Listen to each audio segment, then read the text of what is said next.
gentlemen. I hope that all of your various sessions were interesting and informative. I understand from some of the people who were in the session here with Kim Aids that there was laughter and, in fact, some tears even. It's like cats. We laughed, we cried. It was better than cats. I don't know if you've heard that one. I also, particularly going through the program, loved the title of, I'm going to paraphrase here, but shaking the nuts out of your family tree. I have to say that what I have learned in the past 2 days here is that the work that you do also should involve a degree in psychology, because it seems that that is a big component of the kinds of conversations that you're having as well. So we're going to move on now to our next workshop. The Family Enterprise of the Year Award, known as FEYA, is an annual recognition by FEX to celebrate and promote the achievements of Canadian business families and the considerable contribution that they make, not just in their local communities, but also on the national stage. On stage today, our FEYA winners will share insights into their role and the family dynamics that contribute to the overall success of their organizations. Our panelists are Dan and Darren Reith from Reith & Associates, Scott Weatherford of Atco Wood Products, and Alicia Mott of Mott Electric. And I'm delighted to turn things over now to our moderator, whom I'm blocking, Enette Pauze, who is a family facilitator and business advisor level 8. We're really looking forward to your conversation, so over to you, Enette. Thank you.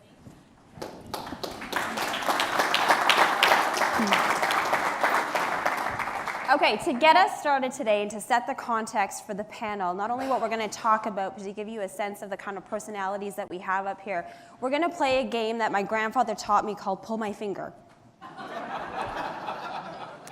And how the game works is you're going to be sitting in rows like you are right now, and your right hand is going to be out like this, and your left hand is going to be like this. Okay, so it's going to be inverse for you. As you're going to play along, the panel's going to play along, right? So your right hand, so you need to put down your hot coffee or your tea, or if you have anything in your lap, it gets a little bit, heated. Dr. Wingard told us, right, gamification and competition. So clear your laps. Your right hand goes like this, your left hand goes like that, so that your fingers are on top of each other's palms, yes? Looks like this. When I say go, not yet, when I say go, your right hand's going to try to grab the finger, your left hand's going to try to pull the finger away. Okay, that's why it's called Pull My Finger. Okay, it's a scent-free environment. Okay. So everybody ready? It's a trial run. When I say go, go.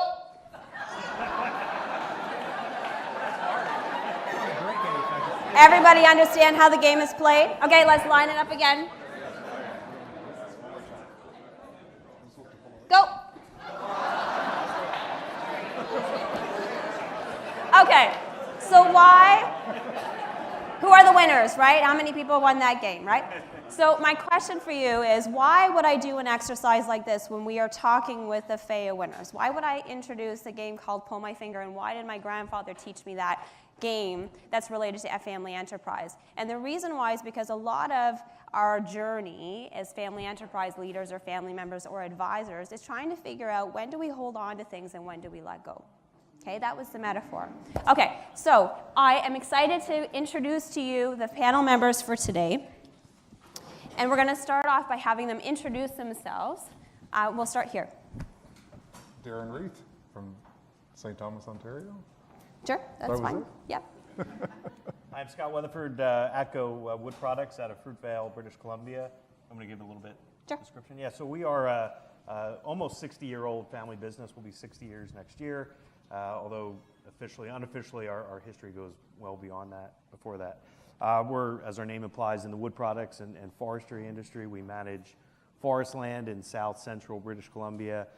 We've got a manufacturing facility that makes a variety of wood products. We own a lot of forest land, and we're also in the short line railroad business, so it's a very diverse organization. Thank you. Good morning, everybody. Alicia Mott. Assuming that most of you got my rundown yesterday, but fourth generation of an 88-year-old company. We're in the electrical contracting industry, and some of the hot questions I've been asked over the last 24 hours. I am 29 years old. And my degree was in psychology and business at the University of St. Andrews. My name is Dan Reith. I'm the other half of Reith & Associates Insurance Financial Services. We hail from the great city of St. Thomas, Ontario, the railway capital of Canada and the killers of Jumbo the elephant.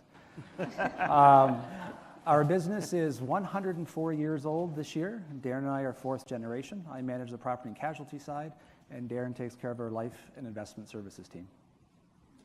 Excellent. So the first question I'm going to ask is for all the panelists, and it's just an introductory question so that you have some context. So we're going to start big picture and then drill down into the more juicier questions as we get along. So I'm going to start with Scott, and the question for everybody is, how did your business transition happen? It's a really a colorful story in our business. I think if there's a textbook example, or if any of the other panelists have a good example of how their transition happened, ours was probably the opposite. I think ours went as completely wrong as you could have imagined. It began with my wife and I, which are Gen 3. The business was started by my wife's grandfather, who was an immigrant from Sweden back in the 1920s, and long story short, ended up carrying the family tradition from Sweden, which was logging and forestry and lumber, over to British Columbia at a really opportune time in British Columbia history. He started the business. His name was Atlee. He shortened it to Atlee and Company, and then to ATCO. So we're not affiliated with ATCO Oilfield Services or ATCO Trailers, or we're the original ATCO. I hope nobody from ATCO Trailers is here. So anyhow, so he had 6 sons who were all involved in the business at one point or another. And the youngest of his sons was my father-in-law. The sons all were in the business, and then tragically, most of them passed away at relatively young ages. And there was never really any formal family planning. This is, back in the 60s, 70s, 80s, 90s. No transition planning when any of that really happened. But luckily, the business survived and continued. About 12 years ago, my wife and I, which were, again, Gen 3, approached my father-in-law about coming back, moving back to British Columbia and getting back involved in the business. And that was based on some subtle hints that he had dropped, that there was a interest in getting out of him retiring, getting out. We had no, I think we were very naive getting into it. We had no assistance. We had no cognizance of the whole realm of issues that we would run into. It took us about 3 years to go from that initial conversation to, hey, is there a transition that might make sense, to when it was done. And I think that the way to sum up the transition was a quote that I heard on one of the panels yesterday, that there's a point where the second generation or the previous generation needs to understand when the time is to leave, and when the next generation, the rising generation, needs to step up and lead. And in our case, we certainly had a situation where the Gen 3 was ready to step up and lead. And despite all the discussions and negotiations and transition plans that were put on paper, the reality was the second generation was not ready to leave. And it became very, very tense, very difficult, about a year process of trying to sort that out. I'll just put that nicely and say it wasn't that nice. The end result, there was a lot of shattered family relationships, unfortunately, that still to this day haven't been repaired. A lot of hard feelings. There was a lot of crisis management and triage that my wife and I needed to do to save the business. A lot of the issues bled directly into the operations. That was all 10 years ago, so that was in the 2007, 2008 when we transitioned. And today we have a very healthy business. We've got a very healthy relationship with the business and the Gen 3 family.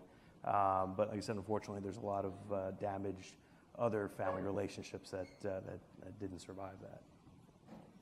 Thank you. And I'm happy to expand. Yeah, we're going to go later, deeper. so, Yeah, just setting the stage. Okay, Alicia. Testing. Perfect. So for myself, we have not undergone the G3 to G4 transition yet, so I'll get to that. But To provide some context, G1 to G2 was death. G2 to G3 was very unhealthy. So you would think that the third time's a charm for us, but this is really the first time at making it happen proactively. On paper, I believe that we're doing all of the right best practices insofar as formalized education, experience outside the organization, proven success within the organization, formalized succession plans, communicating those elsewhere, working with designated family enterprise advisors, and so on. So we have a 2 to 5 year plan in which we will create another layer of organizational management within our org chart as it currently stands. So we're not replacing anyone at this time, and we'll be slowly taking on the tasks to subtly implement those changes.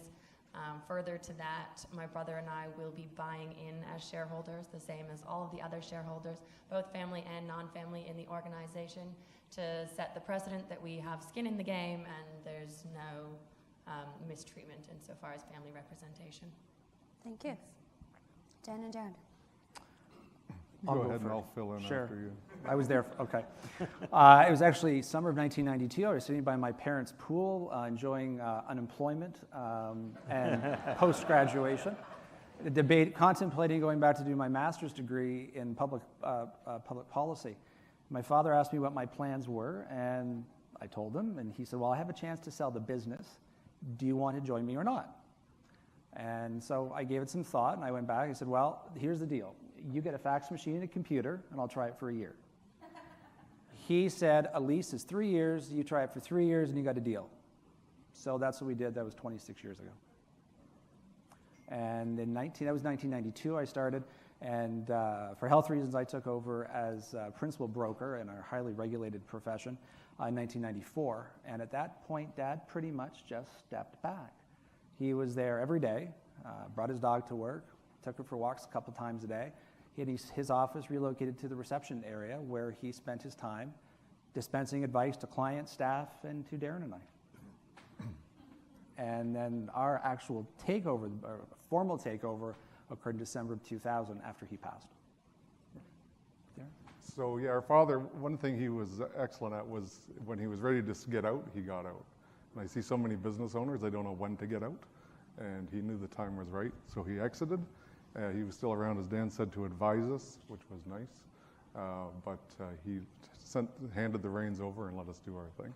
Even let us make a few mistakes, which cost a little money, but that's okay. He said, rather you lose a little money than a lot of money. Yeah. So going back to the second to third generation, that was a nightmare, lies and deceit. They could write a book about it in a movie, maybe they have. If not, we could do that. We should do that.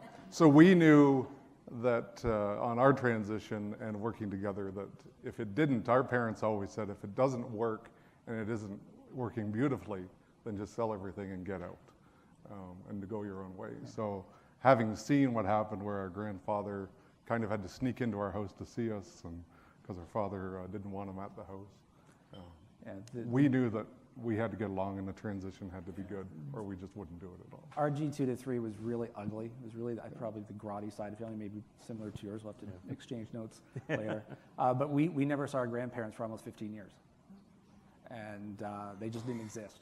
And when my mother wanted them to pay a visit, the excuse was she was taking Darren and I shopping, and we'd go visit Grandma. Or if she'd come for a visit, she'd have to be in the house and gone before my father got home from work. Yeah, so so for her, us going into the family business was certainly not preferred, and from her perspective, was a huge mistake. And she was very vocal about not wanting us in there. She was okay when I was there, and then when Darren came along 2 years later, though, she was equally boisterous again about not wanting us in this family business and sell it. Mm-hmm. And she was very clear, make it work, or get out, or you will ruin your relationship. Yeah. And that was 26 years ago. So for my end, coming into the business, it actually came from Dan in the late 80s had said to my father, we had an under-functioning financial services unit, and he convinced my father to invest in that, and he did. And so the fellow who was managing that for us actually is who brought me into the business. It wasn't my father or myself. And his father was a lawyer, and I was going to go to law school. And he said, don't waste your time at law school. Most of them don't make any money. This is where you want to be. He said, my dad's wasted his life being a lawyer. If you don't love law, don't bother. So anyways, I went back to a store I was managing in Windsor. A lot of our clients were lawyers and business people. I talked with them, and they said, you know, if you have a family business of that scope, get back, watch it. Make sure your brother's not robbing you blind. And skip law school. So I actually kind of regret not going to law school, but that is what it is, and I still have lots of time to go to law school. So, Great. So that's fine. And I was going to say, it's almost like we were always in the business. My father, I mean, if one of our brokers were to call and say there was a fire 3 cities over at 6 in the morning, someone's house had burnt down, you know, he would say it was, you know, let's go, we've got to go see how they are. We'd stop at Tim Hortons and get donuts and coffee. I need someone to carry the coffee for me. This was before the days everybody had a coffee holder in their car. And, you know, roamed Walmart in their stretchy pants drinking coffee, right? So we actually thought, oh, we're going to go hold the coffee. And we'd go see these people whose houses had just burnt down and lost everything. Wow. And, you know, if they needed money right away, he'd take it out of their pocket and give it to them until the insurance company got things going. And then Dan, I was a slow starter. I didn't really do much. My dad bought us a Mustang convertible when I was 17. So I just kind of went from the pool to the beach. But Dan started working when he was 10 or 11 at the Y and always had a job. And he used to go with my father and help pen together agreements when we were buying brokerages. Through the 80s, we bought a lot of brokerages. And Dan would go to the lunch meetings. And so in a sense, we were in the business, but we never ever thought we would be in the business. Yeah. But in a sense, we were there. So you start to get a sense of the family values and the culture and some of the history in each of these 3 families and how they moved from one generation to the next. A question I'm going to ask actually to the entire panel, I'm going to just start with Scott, is what was a big learning moment in your family? Yeah, for us, I think the big learning moment, you know, our transition was kind of 2 phases. There was the planning phase, the discussions, the negotiations. We had a little bit of help from a few advisors and putting everything on paper. And then shortly after that was, and we closed on January 1st, 2007. Pretty soon after that was a big aha moment when we realized that what was in the transition plan was not at all what anybody really wanted deep down inside. And it really only took a couple of hours, literally about a day or 2, for that realization to come. It was really a situation where we weren't going to go backwards. It was clear we weren't going to unravel this. We were going to go forward. But from that moment, and then probably for the next year and a half, was really, as I said earlier, it was my wife and I really triaging the business and the family, because once everyone realized what was put on paper and that it wasn't what everybody wanted, that's really where the fighting started, the relationships really started to crumble, and the business itself started to really get on shaky ground. So we jumped in with both feet, you know, day one, and tried to figure out what we were going to save. And for my wife and I, we prioritized that the business came first. You know, we had 100 employees, you know, families depended on us, paychecks, and we owed it to them to make sure the business survived. Second was my wife and I agreed that it was the nucleus of our family, us and our 2 kids at the time. And then third was the rest of the G3. She had a brother, has a brother, and G2. And so the learning was trying to figure out crisis management and deal with all that in a short period of time. The other big learning, you know, that we took from that moment was we don't want to go through this again. You know, there's a G3 to G4 transition somewhere out in the future, and for us it's still, you know, 10, 15, 20 years out. But we wanted to and have taken a lot of the lessons that we learned from that really hellish year, and incorporated them into a much healthier family structure that hopefully gives our kids the leg up so that they don't have to experience the destroyed relationships and whatnot that we went through. Thank you. Alicia, same question. Sure, thank you. So for my moment of learning, or a big learning moment for our family, actually existed in the generation before me, so between my father and his brothers. And unfortunately, similar to I think all of our experiences, is my father and his brother have not spoken in 10 years. We learned that very young, that business can do that. And so my learning and my takeaway immediately when engaging in the company was that I'm going to put my brother first. I only have one. I can burn the whole thing down and create another business, but I can never create another brother. So for me, I learned that early, and I think about it every single day. My choices in regards to the business and my personal life are in regards to preserving that relationship, because it's the only thing that I can't create again on my own. Amazing, thank you. Tim. We lived the big moment as kids, watching the horrific demise of the family relationship. So it's sort of ingrained, at least in me, I won't speak for Darren, but that the family relationship is prime, and that's what you work for most. You know, in any traditional business, you can hate your partners and you might profit off of them, but you don't necessarily have to sit with them at dinner. Whereas with a family business, you have to sit with them at Christmas. It makes for a very uncomfortable Christmas, or a very lonely Christmas if you don't have family to spend it with. And therefore, that relationship is most important. I mean, there's really nothing that we've been through in the last 26 years that we've run the company that would ever be something that would be worth creating such a dramatic expose over that you'd want to ruin a family relationship for.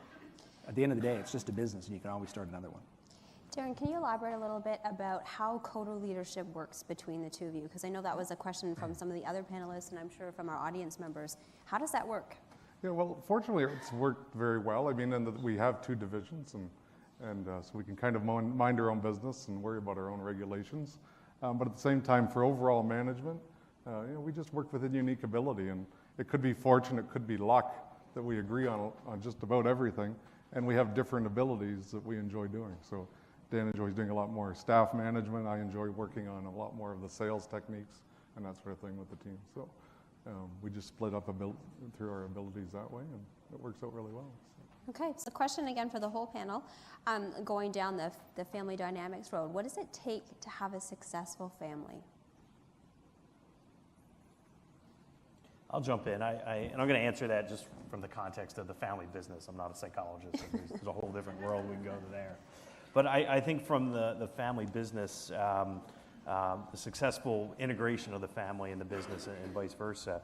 And again, we learned all this the hard way. I wish we had known this before we got into it. But for us, it starts with structure. We have a written, defined charter, family charter. And in our business now, we've had many generations and many folks of the family involved in the business. At the moment now, it's just my wife and I. So it makes, in some regards, you look at the family charter and you say, well, it's just the two of us. Why do we need this?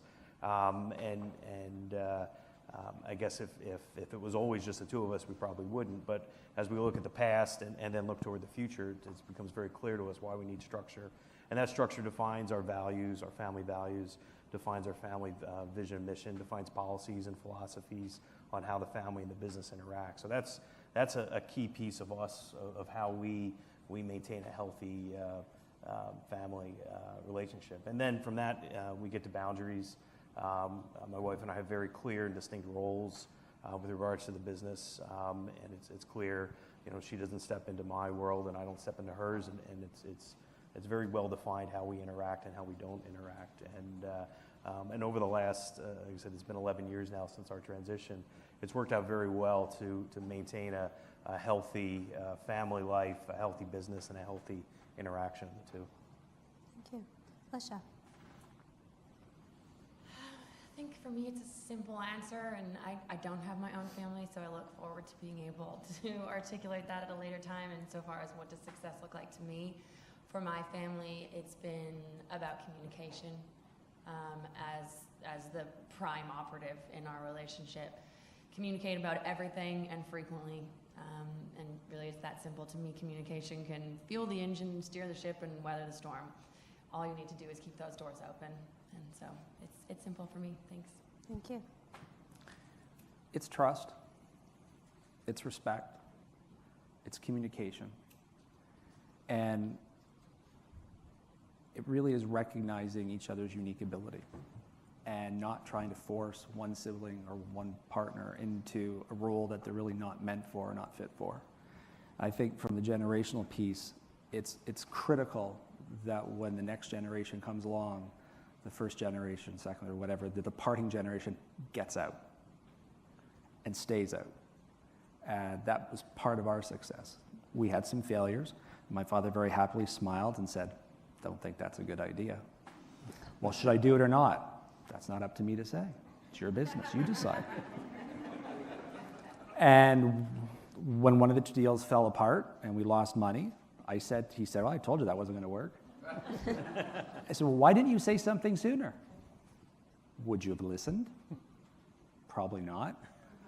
Would you have learned anything if I had pulled the plug? Probably not. Well, there you go. You learned something new. You won't do it again now, will you?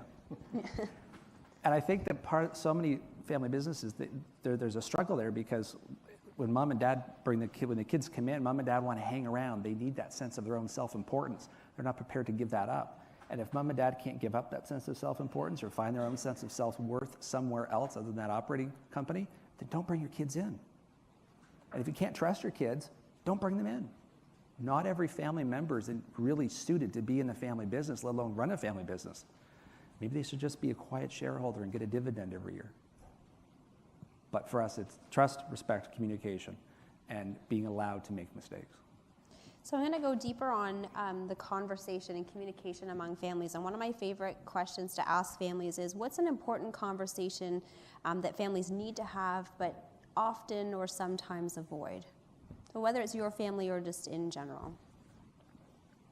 So, yeah, do you want to start, yeah, Darren? I can. So our mother was, she always wanted to talk about who was dying and what was going to happen when we died.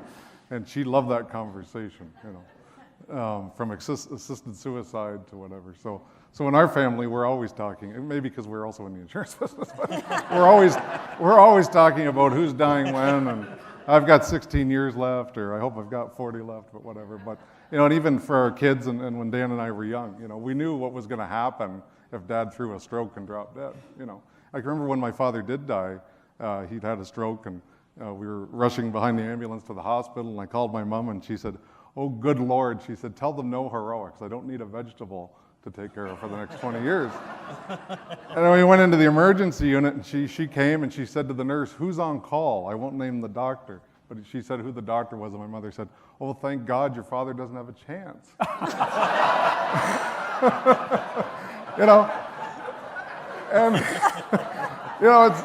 And, some people may think that sounds strange, but when he did die, and he died that day, as far as the business goes, we were completely prepared to take it over. We knew how much, and had he died 20 years earlier, we would have known the value of the business. From a very young age, we knew the value of the business. We knew, relatively well the inner workings of the business. Not that we would have taken over at that point. The management team would have had to do that at that time, but we were aware. So yeah. So death is obviously one of those conversations that a lot of families tend to avoid. How about for you, Scott? Yeah, I kind of agree. I think the key question is around transition. And in our case, my wife and I hadn't been involved in the family business at all, and it was never even discussed. And we had our own lives going on and living in Seattle at the time. And my father-in-law would occasionally call me in the middle of the day at my office and just say, "Hey, do you ever want to get involved in the business?" And it would just completely catch me off guard. And I'd say, well, yeah, I'm happy to have that conversation. And then I'd call my wife, and she'd say, well, that was strange. And then that would be the end of it. Like, there would be no other follow-up conversation. And then 6 or 8 months later, he'd call and do the same thing. And then at some point, we came to the conclusion that we had to initiate the conversation if we wanted to put this transition option on the table. And so we initiated it. But I think the key thing is for the family to have conversations, and it's never too early to start that conversation.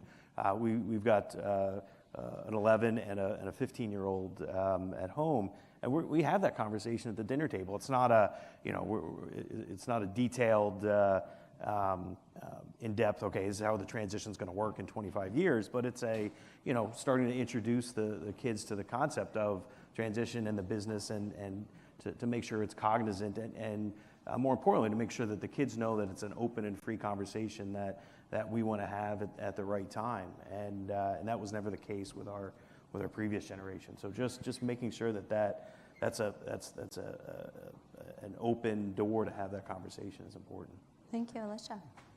Sure, I'd like to kind of build on my fellow panelists here and be quite blunt, and I think the conversation that is often missing in families is about money. In fact, it was a question that Michelle had proposed for the Rising Generation panel yesterday, and some of the panelists were uncomfortable with that, and not to their chagrin, it puts an emphasis on the fact that we are all uncomfortable with having that very taboo conversation. But it is a $1 million conversation that we need to be having. I cannot urge everyone enough the emphasis on financial literacy and the success that that will set us up for insofar as a tool. It doesn't mean that we have to talk about raw numbers, but at least go through your structures, your trusts, your holdings, and everything. I've had some very uncomfortable conversations with my father at a very young age. When I turned to my friends and said, I have to talk to my dad about dying, and I'm 13 years old. And I am so grateful that we've now had those conversations, because when the worst happens, I'll be able to operate as a normal grieving daughter and family member and not have to worry about who to talk to, what invoices to sign, and what needs to get done. So I think money is that taboo topic that we really need to uncloak. There's the perception that millennials are entitled. You need to communicate with them about that entitlement and what that means. But hiding it under something and surprising them when the worst happens is not an effective strategy to set your company or your family up for success. Not to be too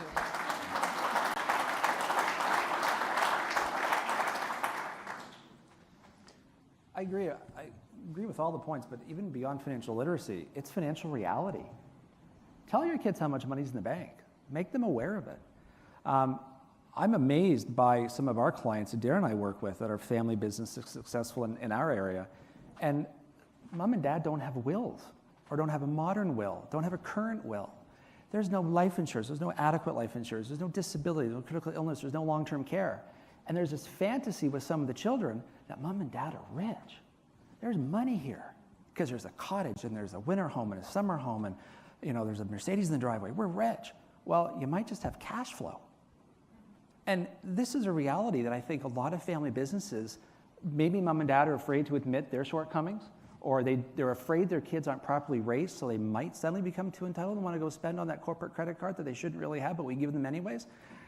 But I think the family needs to truly understand and have some real appreciation of what's really there. As Darren said, when our father passed, everything was done, everything was ready. There was no concerns about, can we make payroll now? Is the bank going to shut us down because the guy who's running the company, in their eyes, is now gone?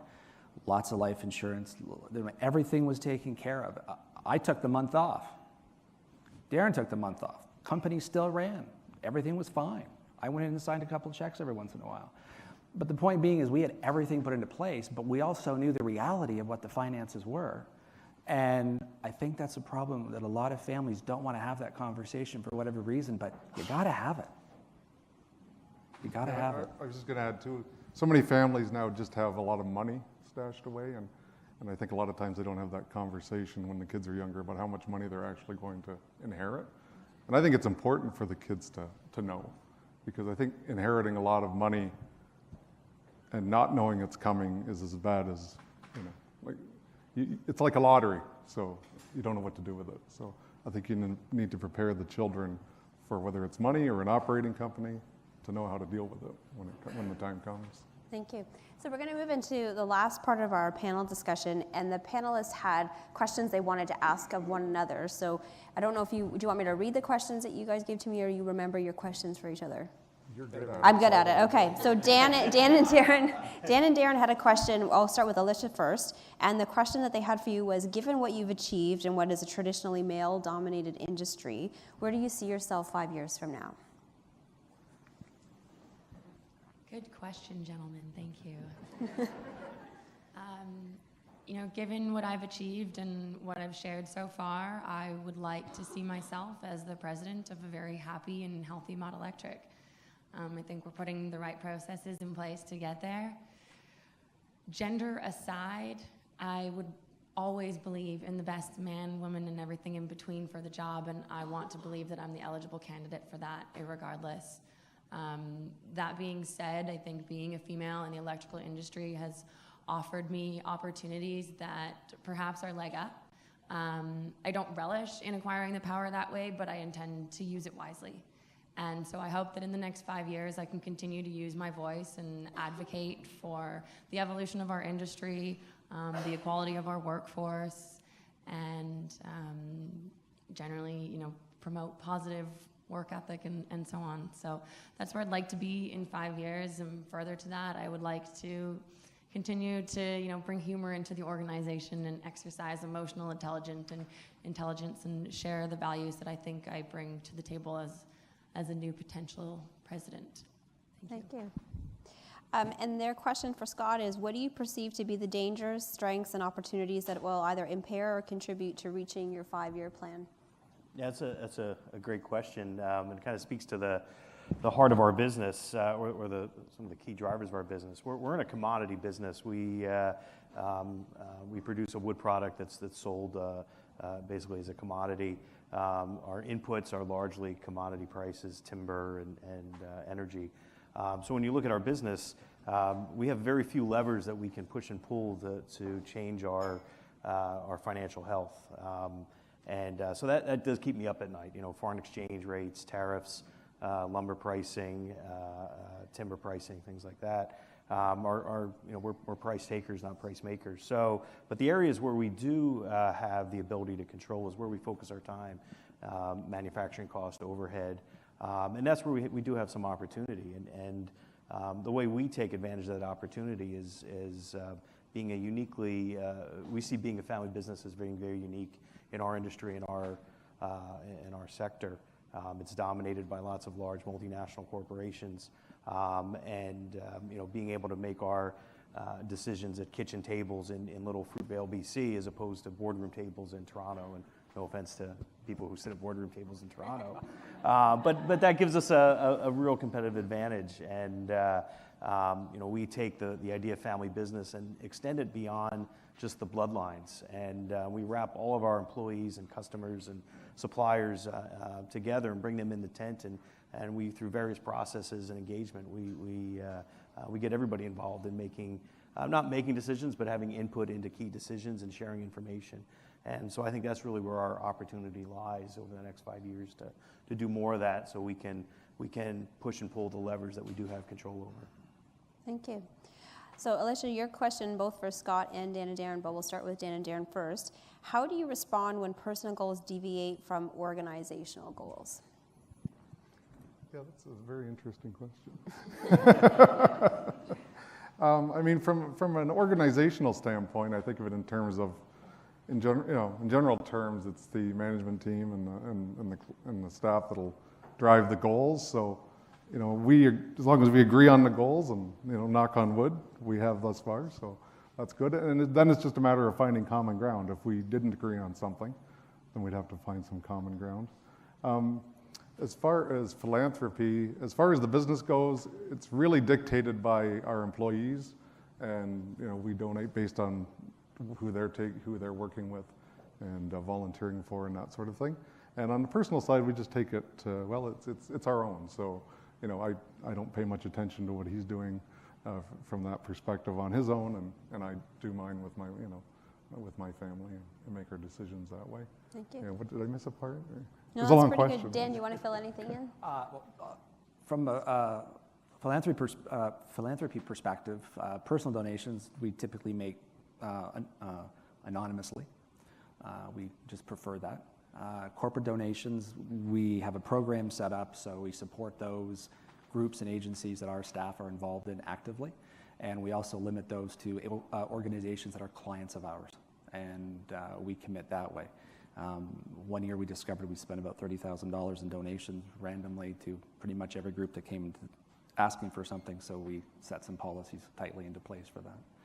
But as far as organization, personal, we set the organizational goals, and to a certain extent, our personal goals are reflective of those. If the business is successful, we have more disposable income. If the business is not successful, we have less disposable income on the personal side, and therefore things have to balance. That's really what it comes down to. Thank you. Scott, how about for your family?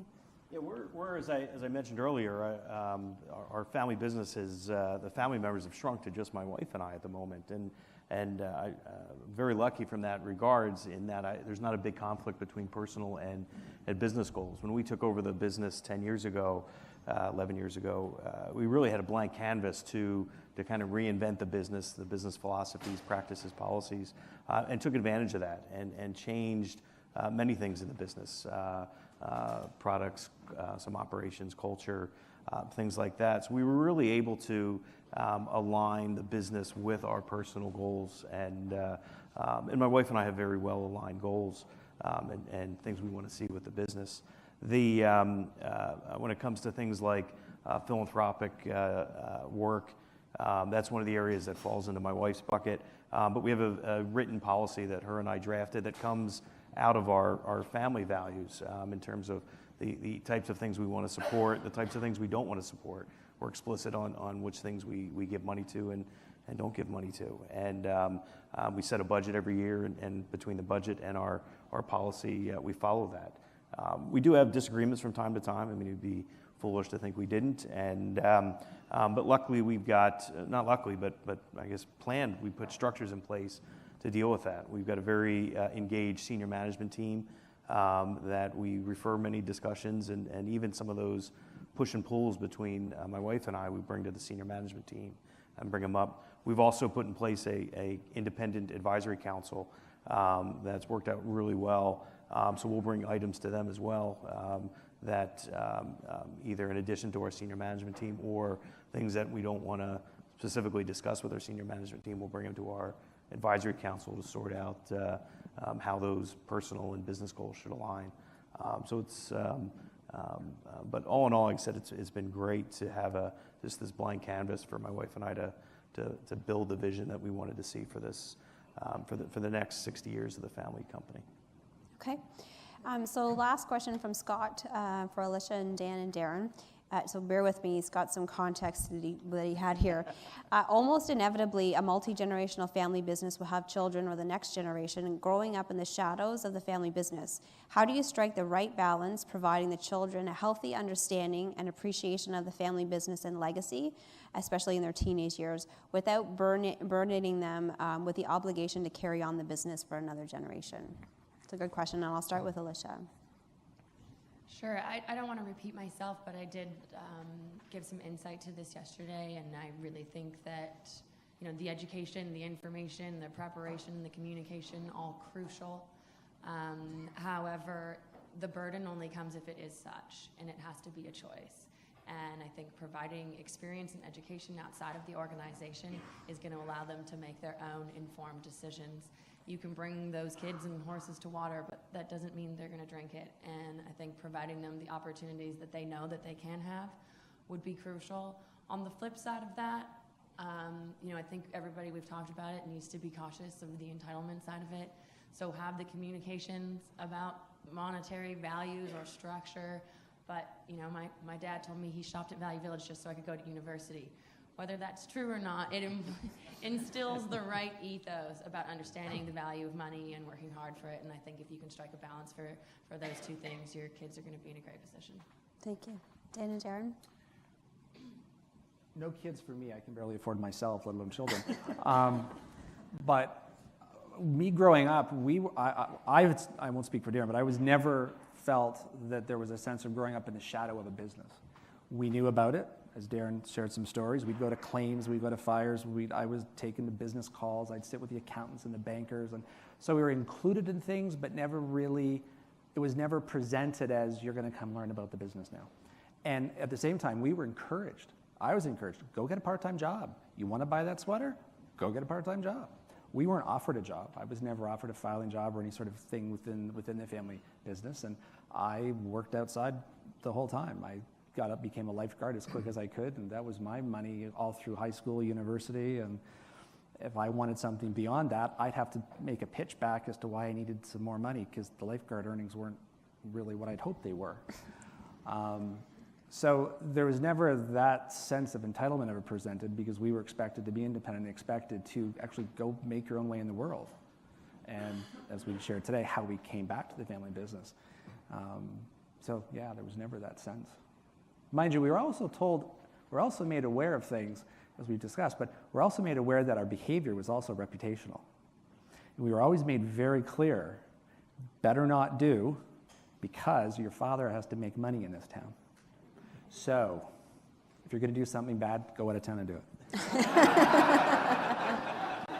Don't do it in St. Thomas. Yeah. Anything you want to add? Yeah.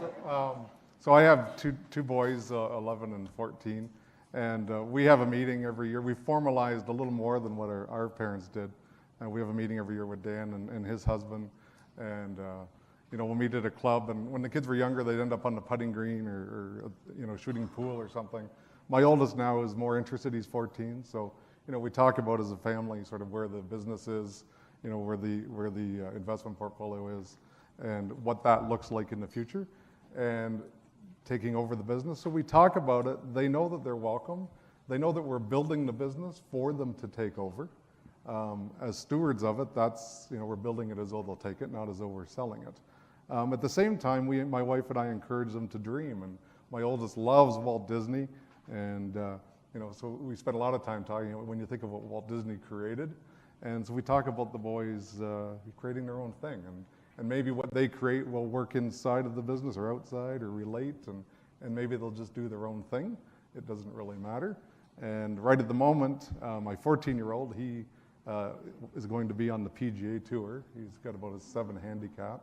And when he's done the PGA, good friends of ours, they have manufacturing in Europe and in Mexico, and he wants to fly around in a plane like they do. I find it completely taxing. My office is 5 minutes from my house, and we go into the city on occasion. But we include them in the business as well. So, for example, we were negotiating for a book of business last year, and the fellow who owned it, he really liked to golf, and he used to be a scratch golfer. So I said to my son, I need a fourth to round out the foursome. Will you join us? And so he came, and I said, okay. I said, I don't know when it's going to happen. It could be today. It could be another 12 months. But if we close this deal, we'll go to wherever you want to go to golf. He likes to go to Georgia, these sorts of places. And so he came along, and he got along really well with the gentleman. And the gentleman liked that he was there. And I said to Alexander, you can't beat him because he used to be scratched. So, do not beat him. This guy now shoots like a 90, 92. I'm like, you cannot beat him. And he beat him on the front, but he let him win on the back. And the guy really liked golfing with my son. And he said, you know what? Like, I'm glad that the business is going to go over to another family business and this sort of thing. So, it, kind of like our father did, I've already brought the kids into the business and they don't even know it, or negotiating for whatever they might want to do. And then my youngest, he's 11, and we dream of him coming into the business, but he tells me that he is going to be, he's going to live in the south of Spain, and he's going to be an influencer who collaborates on YouTube with other influencers. And I don't even know what he's talking about. But he tells me that by doing this, he won't need our money. He's going to be able to make his own money so that he can fly in his jet to LA and buy $2,000 running shoes. If you want to talk about entitlement. Yeah. Because this is what he believes people do. At 11. Yeah. So we just let them dream, and I don't think Dan and I lose any sleep about what happens after we're gone. Yeah. They'll do what they want to do. Yeah. So the last question I asked the panel when we were preparing for today was, what would success for the panel look like? And consistently across each of the three families, success for them today is that each of you who are sitting in the audience would feel like you have some sense of camaraderie, that you recognize yourself in some way, your family's journey in the mirror of this family's journeys or these families' journeys. And most importantly, they wanted you to leave here feeling like you could connect with them one-on-one.